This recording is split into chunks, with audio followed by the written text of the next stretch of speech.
Overcoming a victim mentality was essential just to survive. And the people who are giving the care need to have care given to them. And I think we work with several large corporations in what we do. And when it comes to things like layoffs, a lot of people get into HR because they're fundamentally caring human beings. The culture will sustain you. For one thing, asking the second question. If you notice that someone's demeanor's off, they're a little bit raggedy, their shirt isn't tucked in, maybe they're not as squared away or shaved if it's a guy as they might be. Hey, how you going? What happens when someone carries unresolved trauma into the workplace? For Dr. John A. King, this question isn't academic, it's personal. A survivor of childhood trafficking and abuse, John lost everything when his memories resurfaced at age 45. His life collapsed, and he had to rebuild it from scratch. But what emerged from that breakdown was a practical, grounded approach to managing trauma in life, leadership, performance, and organizational culture. In this episode of Pulse by HRBench, I sat down with Dr. John King to talk about trauma in the workplace, what it looks like, how it affects performance, and what HR leaders can do to help employees carry less and contribute more. You'll learn why trauma isn't just something that happens to you, it lives in you, how small physical and environmental changes like sunlight, cold showers, grounding mats can create compounding returns for employees, what HR leaders can do to build trauma-aware cultures, including how to ask the second question that opens space for real conversations, why investing in someone through adversity pays off if you play the long game. This is a vulnerable, candid conversation, but one that every HR and business leader should hear. Because behind every productivity drop, missed meeting, or shift in behavior, there might be something deeper. And if we learn to see it and respond with authenticity and grace, we'll build workplaces where people don't just survive, they grow. Let's get into it. John, you've got quite the past. And one of the things I love about when we connected first that you talked about was just not being part of the victim mindset and being productive. Uh-huh. But in order to get to that, I want to let you introduce yourself. What should the audience listening know about you and your past and kind of how we're going to talk about trauma in the workplace today? Well, thanks, mate. Overcoming a victim mentality was essential just to survive. I had to make decisions. I had recall of being sexually abused and what we would call trafficked from the ages of 4 to 16. So that was one major issue. That happened when I was 45. I'm 62 now. So that led to the total implosion of my life. I lost my company, my business, my family, my kids. It was a total life meltdown. I'm bankrupt. I ended up back at college student type level. I was in a 1-bedroom apartment with cement block bookcases and a mattress on the floor back at college, mate. And so total rebuild coming out of that.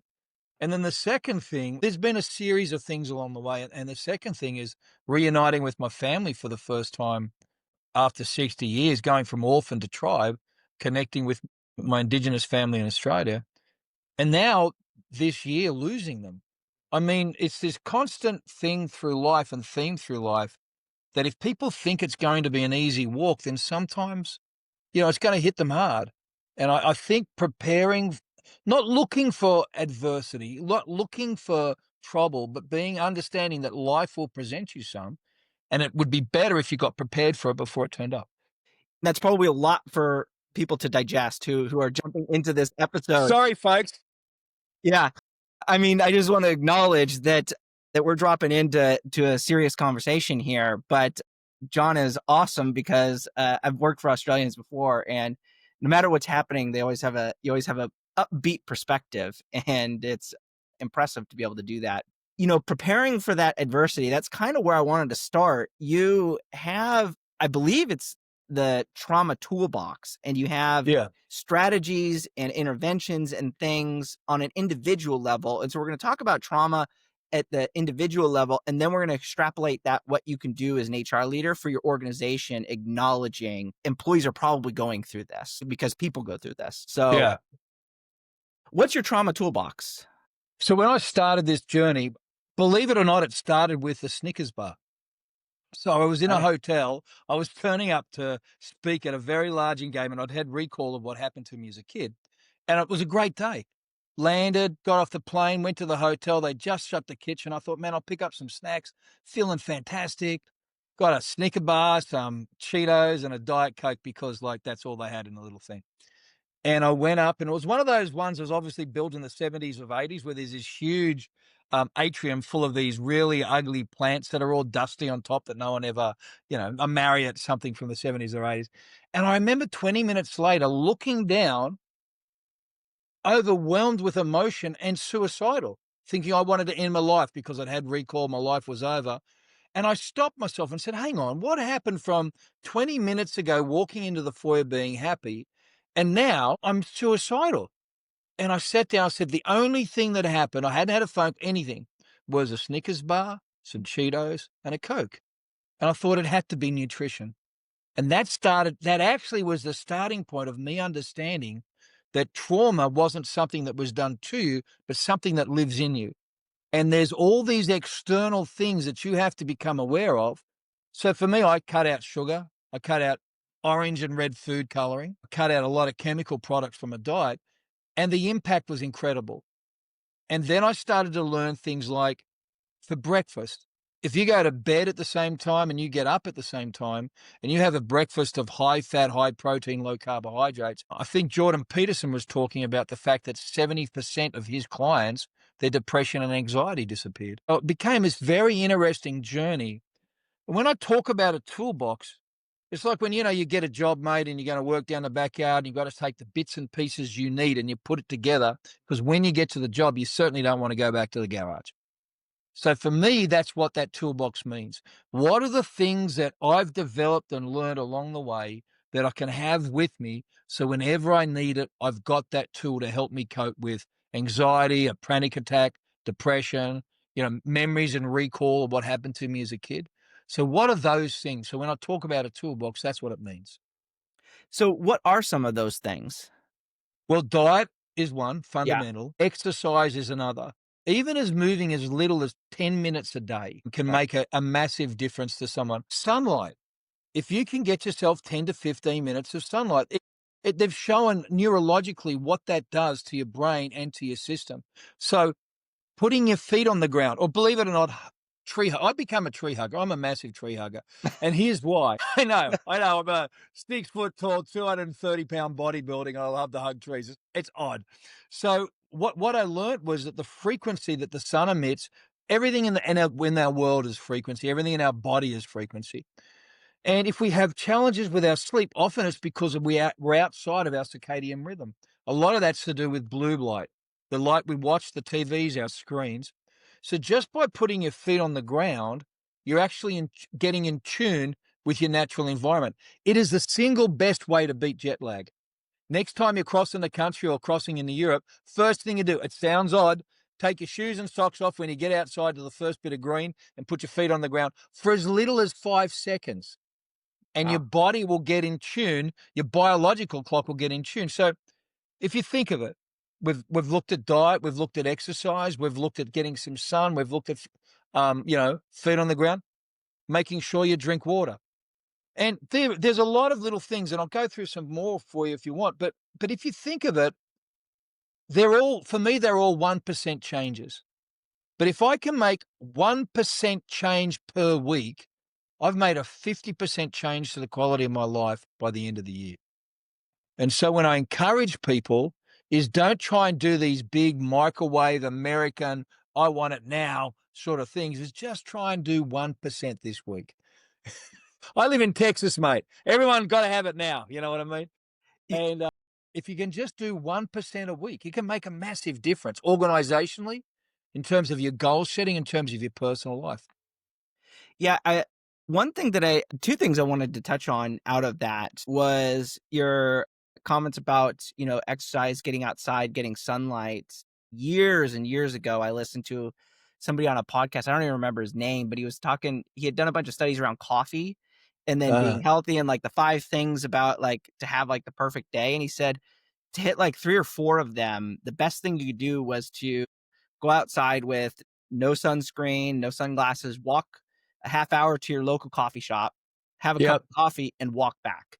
And that's probably like one of the healthiest things you could possibly do. I love it. It's so simple. And the It other is. thing, I lived in Germany for 4 years, And one of the interesting things that they had that I came across was a hiking park, and it was a barefoot hiking park, and they have these all Really? around the country, and you're supposed to walk, or maybe it's called barefoot walking or something, but they have all sorts of different sensations for your feet that you're supposed to walk through with no shoes in Wow. order to feel the earth on your feet, and it's like a rejuvenation and health practice. I don't know if you're aware, but sometimes the German doctors will prescribe, if you're too stressed, to go to like Yeah. the Black Forest and do this kind of stuff, do Yes. hikes and do wellness and all this stuff. So they That's have all great. these things. And so just you talking about putting, your feet on the ground barefoot, it brought that back. And Yeah. it, It's great. yeah.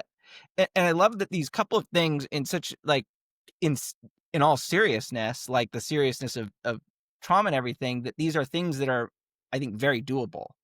They are. So the big trend at the moment is cold plunges. Everyone, but I don't want to spend 5 or 6 grand on a cold plunge. You can get probably 60 to 70% of the same benefit from a cold shower.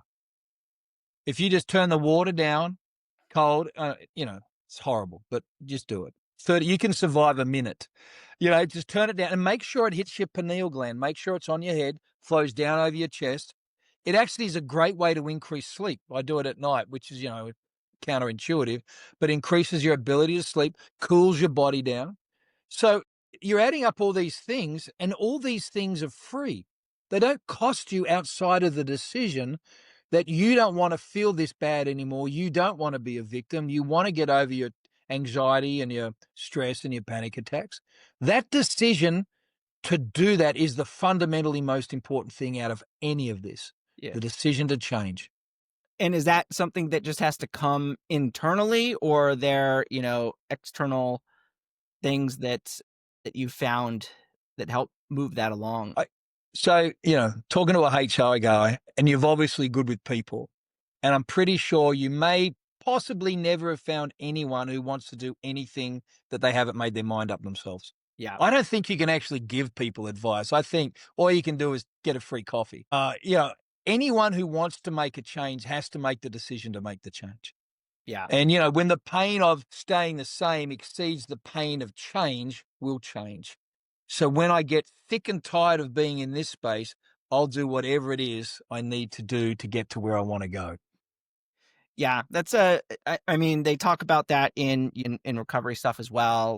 You have to, it sticks when you actually, uh, When you want it. when you want it. Yeah. Yeah. Which is a good call out. So translating some of these simpler things for people, like if you're in an organization or a team, and especially in remote work, where we'll have listeners that are in office and remote, and what would you say for somebody that's leading a team in giving them like 2 to 3 tactics of what they can help their team with and encourage some of these things, just to keep a clear mind, keep Sure. upbeat, keep positive, even Sure. trauma or not related? Yeah, absolutely. Performance. Because ultimately this all leads into better performance.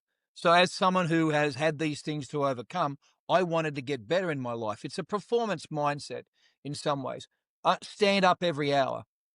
If you do 10 air squats every hour, it's the equivalent of like a 25-minute workout because it pumps the blood through your body. Just that, stand up every hour. I'll show you something. I've got to pull it out from under my desk, but it's a bit dirty. So excuse me, folks. It's a Okay. grounding mat. It's just a simple grounding mat. Okay. And it plugs in. It plugs into the earth in the wall, and I can just take my shoes off and I put it down here when I'm in my shed, and it's grounded outside. You can sleep on them, you can sit on. So if I'm sitting at my desk all the time, I'm sitting here, I have my feet on my grounding mat, and I stand up. I put a timer on. I just stand up every hour. I go and make a coffee, go outside. And I'm not talking about, because, I'm a pretty focused guy. When I get to doing a thing, I get to get after it. Yeah. But I actually get more productive if I take 3 to 4 to 5 minutes every hour and do that, and take my lunch and don't be on my phone when I'm eating. And, these are things that we all know to do because our grandma would beat us if we did. That's always the inner voice, is someone's grandma. Melissa, my wife's grandma, she's Southern, man, Baptist, man. You got to fear that woman. She going to get after you. So you do these things, and again, they all sound silly as a standalone. What, take your shoes off and put it on the ground? Yeah. Stand outside for 5 minutes? Yeah. Drink my water? Yeah. Yeah. They're all 1% changes. But if you add them up through the day, they're going to make a difference. I think part of it is wanting the best out of our people, which is giving them room to find that. And I think the days of having to tie people to a desk are long gone. Mhm. We need to have a level of trust with our people. And I think we're going to get better results from them, better results from our teams. Yeah. So I want to take that. So now we've got a few tips for encouraging people to do stuff and encouraging their teams to keep productive throughout the day. Like if you're in person, you can obviously do some of this a little bit better. But in a trauma aware company, or if you're trying to create, a trauma aware organization, what are some of the roles of HR and leaders? I guess I won't even make it HR, but what are some of the roles of leaders within the organization in creating policies and practices that uh, helps create environments that are safe and trauma aware? What do you think? I think creating a culture as opposed to a practice, and I know that might sound a bit tree huggery or ethereal, but the culture will sustain you. For one thing, asking the second question. If you notice that someone's demeanor's off, they're a little bit raggedy, their shirt isn't tucked in, maybe they're not as squared away or shaved if it's a guy as they might be. Hey, how you going? Yeah, I'm good, good. Hey, how are you going? That second question. And giving pause. And when you ask someone how they're going, simple things, look them in the eye, don't want to race down the corridor to get away, or just don't ask that question. But ask the question with the intention of hearing an answer that may take 15 or 20 minutes out of your day. And as a leader, if we're really there to connect with our people and help our people get better, if our people are better, they're performing better, they're in a better headspace, then we're going to get better results from them. And stopping and asking that second question, looking people in the eye, giving yourself some time to feel where they're up to. Again, ethereal, but very real. You can tell. We've all had that gut check where we ask someone something and they, oh, yeah, I'm fine. And it's like, okay, hey, listen, you just paused a minute. Can you talk to me about that? Are you doing okay? I think just even that, having that as a part of it and realizing that we are allowed to stop as leaders within our organizations and ask our people that now they may not want to share and it's not our place to probe, but if they do, taking time to have a chat. Yeah, that's good advice. I was just talking with an HR leader, and she works for a recovery clinic, and she had a policy during COVID when everybody was remote and dealing with everything that you couldn't use. I think it was like you couldn't use the one words. Like it had to be more than one word in your Yeah. response of like, how are you doing? Yeah. You can't use good, or part of it was I think how they phrased the question as well. And so Yeah, to your that's point, like very good. pausing and saying I'm fine, being able to dig in a little bit. And I'm sure Yeah. people sometimes just want to be asked, like Yeah. you just need That, a way to release. I believe so. I remember I was working in Los Alamos during COVID, and here is this incredible organization, the Alamos National Laboratory, and it was horrible to work for. Like, I mean, it was horrible. Like, they had no idea. Here we are all in lockdown. Okay. Yeah. So everyone has just gone from working 8 hours a day to 14 because we can all work on Zoom. So I think one of the things is being aware as a leader that you've got a social contract for someone for a minimum of 8 hours, then a couple on special projects. So, we're looking at a window. Hmm. And not to abuse that. Just because you can hop on a meeting at 7 o'clock doesn't mean that they probably want to. Maybe they want to have breakfast with their kids, and them having breakfast with their kids is fundamental. It's really important. I had a lady, she was going to have me on a podcast this afternoon. She totally forgot because she's making her daughter's Halloween costume. And it's like, I said, that's awesome. That's, Yeah. that's just great. She said, I feel so bad. I said, yeah, it's okay because it just is okay. And maybe it's okay. I try to measure people the grace that I want to receive because I'm absolutely promise you I haven't turned up for podcasts. I've missed my appointments. I've just forgotten something. And I think if our work environments can be a little more human like that. Now, I'm not talking about catering to a victim mentality, catering to someone who's just lazy, Yeah. but working with the people to bring that best out in them. And how do you balance that fine line? Authenticity. Okay. I think authenticity is absolutely important.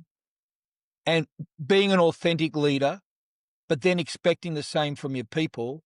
And if you think they're slacking, saying, hey, listen, I need to have a conversation with you because I've noticed over the last little bit that this happens. Can we talk about that, please? And just because you want to work with truthful people. And some people get stuck in a rut of being insincere. And I believe that if you try, if you give them room, they'll actually want to graduate if you'll give them the grace to get there. Some people don't, and those people are disqualifying themselves.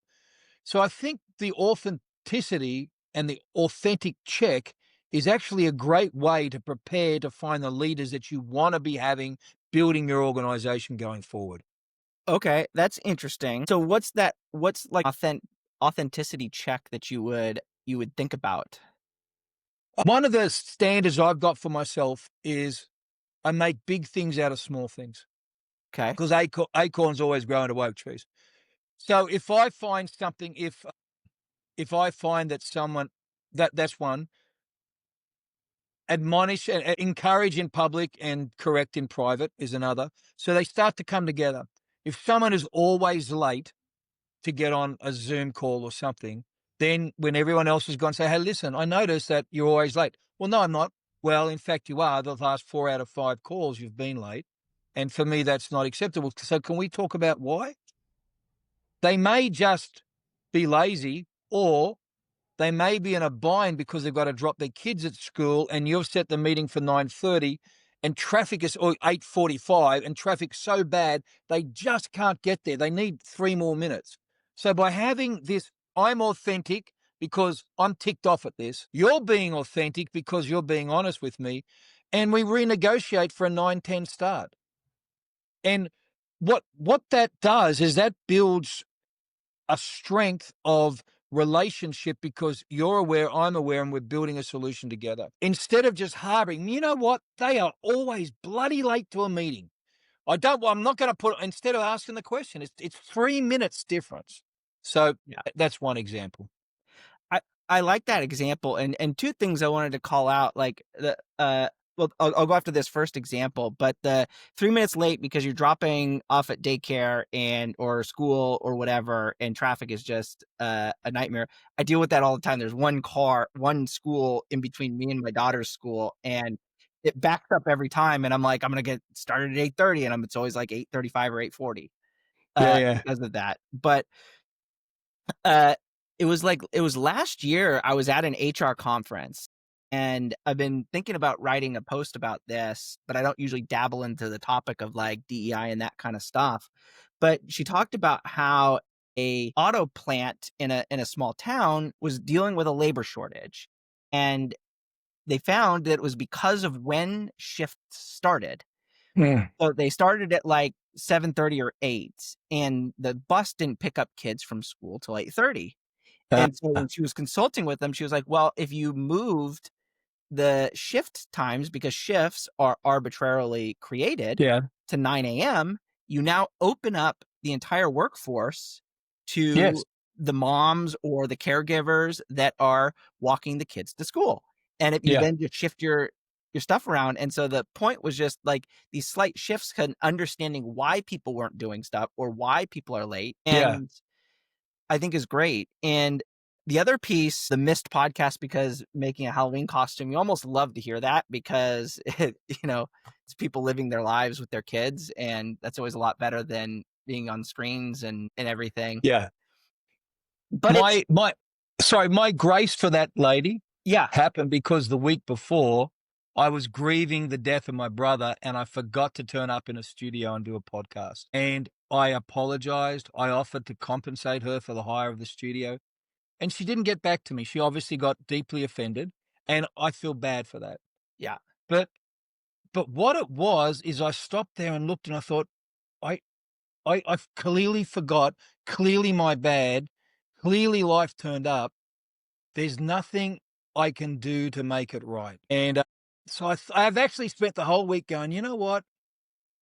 That's good. That's a good lesson. There's a lesson in there for me. So this week, brother, I've had two people just not show. And I thought, okay, I've learnt my lesson and I'm just going to extend grace to people because why get upset over something? You know, life turns up to us.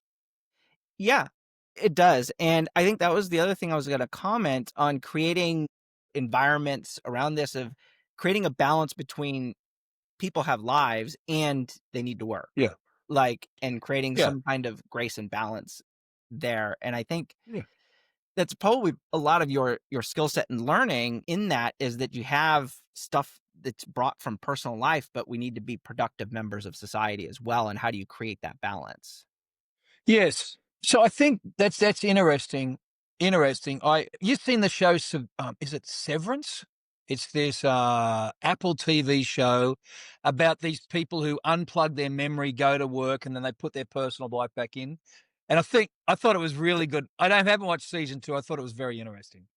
Funny, I'll let you continue, but one of my really good buddies, or a colleague of mine that I worked with, did a whole marketing campaign around innies and outies, and I had no idea what it was, uh, because the people, like, because I'd never watched the show, but Yeah, yeah. marketers apparently, like, their target audience really watched the show, and I had to ask. I was like, I don't even know what this is, like, and he explained it to me, and we actually recorded on a podcast. I was like, honestly, before we did the episode, I went and YouTubed what innies and outies was, and his explanation was way better. So, but that is a very popular show. I haven't seen it, but the plugging in, and I'll let you continue. It's like if we want the best out of our people, when I work with people in my teams, I want there to be a work-life balance, but I don't want there to be a separation in a sense, because I want there to be a sense of we're a continuation. You love working with me so much. You love what we're doing, what our vision and our dream is. And I, in turn, am equally concerned for your growth and success as a human being. So there becomes a blurred line, and you have to be careful in that and manage that. But if you need a little grace, I'll give you some. And if I need a little more effort, then you'll give me some. And so part of that is, are we prepared to walk with damaged people before they get productive again? And if you have a look at some of the big things like death of a spouse, moving, new job, divorce, any of those will knock your productivity around. Some will say from as much as reduce it by down to as little as 20%, 30%. So if someone is coming to work and they're not performing, you know, how are things going on? So then as an organization, are you committed to, you've invested in that person for 3 or 4 years. Are you committed to walking with them for 3 to 6 months, understanding that there's going to be a change along the way, and maybe even helping get some resources for them to help them get where it is. I have a friend, a good friend, love him. His wife committed suicide last week, and 2 weeks ago we had a funeral. And the devastation on his life and his family, he will never recover from that, never. And yet he's going to have to learn to live with it. So how quickly do you want someone like that to recover? And he has been with his particular organization for 15 years. And so then you ask this question, you look at it, okay, he's in a short window now, it's horrible. At some point, he's going to start to turn around, and that may be 6 months or so. But you've got 15 years invested. And if you'd work it right, what you're going to have is you're going to have someone who's going to stay with you for the next 15 or 20 years. So I think that's part of that as a leader and a manager, is a bigger view of the development of a human being and walking through those sorts of situations in life with them. Yeah, and I mean, that's, really tough stories to hear. But you mentioned at the start, I don't know if it'll make it to the final edit, but the American wanting stuff now, like, how do you balance that? And especially in the current business environment, where a lot of people from this show, they might work in private equity environments, and those are really high stress, high Yeah. turnover environments. Like, how do you, like, how should we start thinking about, like, these, in the grand scheme of things, like, it's tough, and 3 to 6 months, but the list that you rattled off is stuff a lot of people go through. Actually, some of it's Yeah. everybody goes through. So I think part of it is actually doing the research to ask what are the most productive people like? And we have a very high octane work environments in some areas. But if you look at it, like some of those high equity, they're in it because they're gonna make a lot of money in a small period of time. So a lot of their self-esteem is tied up with money. So Yeah. that's a different conversation altogether. They're fundamentally living from the outside in. And most of us have in our 20s, we were told what school to go to, why to dress, what to believe, even who to marry. At some point, you have a midlife realignment and you have to start living from the inside out. So that concept alone is okay, what am I trading here? I'm trading time and health for money. Well, money is a perishable asset. Your time and your health and relationships, you'll never get those back. They're actually the things that are really important. So it's going to take not a seismic shift, but a self awareness shift of there's some things I'm never going to have back. And I still think you can be a high performer, but with some personal boundaries. It's just like Gordon Gekko. The world doesn't have to be Gordon Gekko. Like, I don't want to do business with Gordon Gekko. I don't want to be Gordon Gekko. Yes, Gordon's got a lot of money. I don't need that money if it's going to cost me my soul. And I think there's some of those personal things. And when you build a culture and a team, you have to be very careful to pick those people. If that's really, as an organization, what you want to build, then you've got to pick the people that are committed to building that with you. Yeah. That's a good call out. I think kind of a segue on that, or like an extension of that, is not every organization is built for every Exactly. where you're at in your life, or something to that effect. Yes, Not to exactly. be, discriminatory or anything like that, but that's just something. And for any younger people listening to this audience, that was a deep Gordon Gekko reference from Wall Street. Yeah. Sorry, showing my age there. And the famous line, if you haven't watched, is "Greed is good." His Yes. famous speech from that movie. But Dr. John King does not want to work with Gordon Gekko. No, And that is perfectly I fine. have. The reason I know I don't want to is because I have, and Yeah. I've had to work with Gordon. And the thing is, I didn't like myself when I was working with Gordon and for Gordon. I didn't like me at all. And it's like, man, at some point, I'm going to have to get comfortable with me. So what's more important, pleasing Gordon or being authentic to who I am? And they're big questions. Yeah. Those are big questions. I mean, I think COVID and remote work and all of that made a lot of people question that. Yeah. And through that. Well, John, I want to say thank you for joining us today. Is there any other like key takeaways or tips you want to leave? Our audience is HR leaders. They Yeah, sure. obviously have employees going through this stuff because this is stuff people go through. Any parting advice you would have for creating environments that help people keep people productive that you would love to leave them with? I don't think you can overtrain in this area. I think these are things, and I'm going to send you a link. I actually developed a program for the people on your podcast called the Mindfire Challenge, and it's our gift to your audience. Normally $450. They can do it and go through it. And what it does is addresses the issues, the fundamental issues of trauma and the fundamental issues of internal alignment, purpose, mission, vision, and value.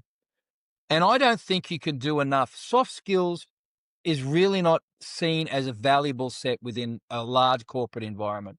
Yet, if you think about it, everything we do in corporate leadership is a soft skill. And HR, I think it's very important for HR people because they are the human, they're supposed to be the human facing front.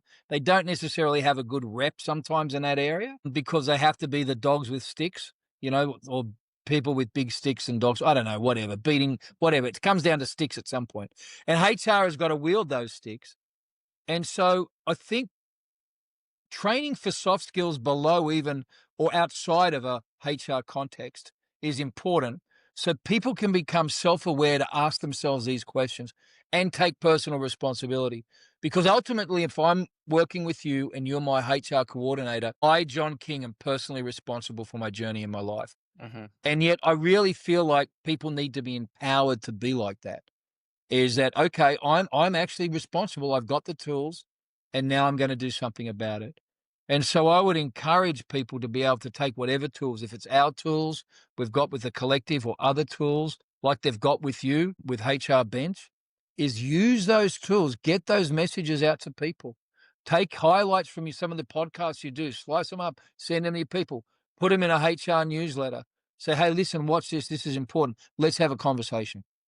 Yeah, that's really good advice. And I want to comment about the perception for HR having to wield the sticks. They have to, people in this audience have to be there laying people off, letting people go, and Yep. all of that. And Tough. actually, often that's the perception, but they are also dealing with the stress of having to do that and bounce back and go to other meetings and things. That just acknowledging that we just spoke with Stacy Baird, who's a customer of ours, and she talks a lot about that.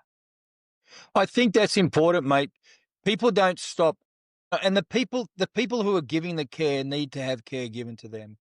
And I think we work with several large corporations in what we do. And when it comes to things like layoffs, a lot of people get into HR because they're fundamentally caring human beings. And yet through their journey, they've either been beat down, worn down, or hardened up because they've had to do some hard things. They've had to hear hard stories. They've had to lay some people off. They've become aware of what that's cost people, that suicide has turned up, marriages have broken down, kids have been pulled out of school. And if you've got any level of empathy, then that takes a toll. And I think sometimes we need to care for our carers. And I think HR is an important focus.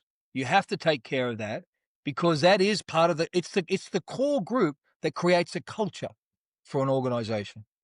And I think that's a great spot to leave it. We got to care for our caregivers. Perfect, mate. Awesome. Well, thank you again, John. This was a great conversation. And cheers, mate. Appreciate it. Thank you for joining us for today's episode of Pulse, the podcast that has real conversations with HR leaders linking people to performance. HRBench is the people analytics platform that turns HR data into business strategy. It connects to all your tools, HRIS, ATS, payroll, surveys, whatever you're using. In just a few clicks, you get over 45 metrics instantly visualized in boardroom-ready dashboards, benchmarked by industry and company size. Book a demo at HRBench.com and we'll build you a custom benchmark report using your data.